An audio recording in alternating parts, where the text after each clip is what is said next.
সাই সুদর্শনের দুর্দান্ত শতকে চিন্নাস্বামীতে দিশেহারা হলো আরসিবির বোলাররা। অপরদিকে টানা ব্যর্থতার পর ব্যাট হাতে চেনা ছন্দে ফিরে ইতিহাস গড়লেন বাঁহাতি এই ওপেনার। তাতে বড় পুঁজি পেল গুজরাট টাইটান্স। জবাব দিতে নেমে বিরাট কোহলিরা ব্যাট হাতে কেমন করলো, ম্যাচের ফলাফলই বা কার পক্ষে গেল, সেসবের আদ্যপন্ত থাকছে প্রতিবেদনে।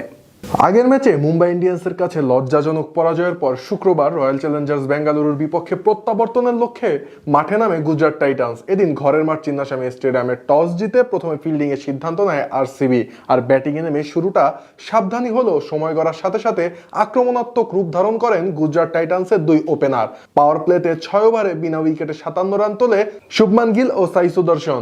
গিল কিছুটা রয়ে শুয়ে খেললেও স্বাগতিক বোলারদের নিয়ে এদিন রীতিমতো ছেলে খেলায় মাতেন সুদর্শন। আর তাদের দুজনের ওপেনিং জুটিতে ভর করে এদিন বড় সংগ্রহের ভিত্তি পায় গুজরাট। 76 বলে 128 রানের নান্দনিক এই জুটিটি ভাঙেন লেগ স্পিনার শ্রেয়াস শর্মা। এ সময় 2-4 ও 1-6 24 বলে 32 রান সংগ্রহ করে দেবদূত পাডিক্কালের হাতে তালুবন্দী হয়ে প্যাভিলিয়নের পথ ধরেন শুভমান গিল। তবে অধিনায়কের বিদায়ের পর রানের চাকা সচল রাখেন জস বাটলার ও সাই সুদর্শন। দ্বিতীয় উইকেটে 17 বলে 32 রানের ছোট কিন্তু কার্যকরী জুটি করেন এই দুই ব্যাটার। এ সময় 5-6 ও 11-4 মাত্র 57 বলে নিজের আইপিএল ক্যারিয়ারের তৃতীয় শতক হাঁকান সাই। তবে এরপরই জশ হ্যাজেলউডের বলে আউট হয়ে সাজঘরের পথ ধরেন বাঁহাতি এই ওপেনার। তবে আউট হবার আগে দারুণ এক কীর্তি করেন তিনি।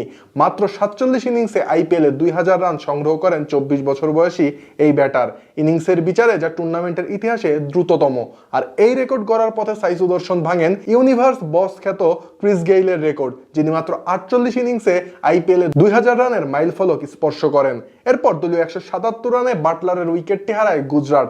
2-4 ও 1-6 16 বলে 25 রান করে ভুবনেশ্বর কুমারের বলে জস হ্যাজেলউডের হাতে তালুবন্দী হয়ে সাজঘরের পথ ধরেন ইংলিশ এই ক্রিকেটার। তবে শেষ দিকে ওয়াশিংটন সুন্দর ও জেসন হোল্ডারের 14 বলে 28 রানের অপরাজিত জুটিতে নির্ধারিত 20 ওভারে 3 উইকেটে 205 রানের সংগ্রহ পায় গুজরাট, যেখানে সুন্দর 1-4 ও 1-6 12 বলে 19 রানে ও হোল্ডার 2-6 ও 1-4 10 বলে 23 রানে অপরাজিত থাকেন। জবাবে ব্যাট করতে নেমে শুরুতেই ভুল করে বসেন বিরাট কোহলি। ইনিংসের প্রথম ওভারের তৃতীয় বলে মোহাম্মদ সিরাজের বলে ক্যাচ তুলে দেন আরসিবির এই ওপেনার। এ সময় ওয়াশিংটন সুন্দর ক্যাচটি ফেলে দিলে স্বস্তির নিঃশ্বাস ফেলে স্বাগতিক সমর্থকরা।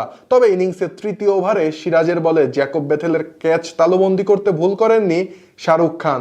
এ সময় 10 বলে 14 রান করে বেথেল সাজঘরের পথ ধরলে 26 রানে ভেঙে যায় বেঙ্গালুরুর উদ্বোধনী জুটি। তবে বেথেলের বিদায়ের পর দেবদূত পাডিক্কালকে সাথে নিয়ে দ্বিতীয় উইকেটে দারুণ এক জুটি করেন কোহলি।